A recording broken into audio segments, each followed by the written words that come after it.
Bueno, pues yo creo que al igual que todas las mujeres alguna vez sufrí algún micromachismo.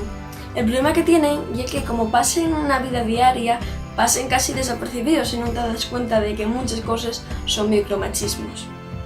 Uno de los más típicos, sobre todo con la mi edad, que yo soy muy moza, y es la entreguina de tienes mozo o vas a casarte, vas a tener niños, como presuponiendo que yo por ser una mujer tengo que tener un mozo, tiene que ser un hombre, voy a casarme y voy a tener niños. Igual a mí no me gustan los hombres, o a mí préstame estar soltera, o no me gustan nada los niños y no tengo pensado tener niños en mi vida.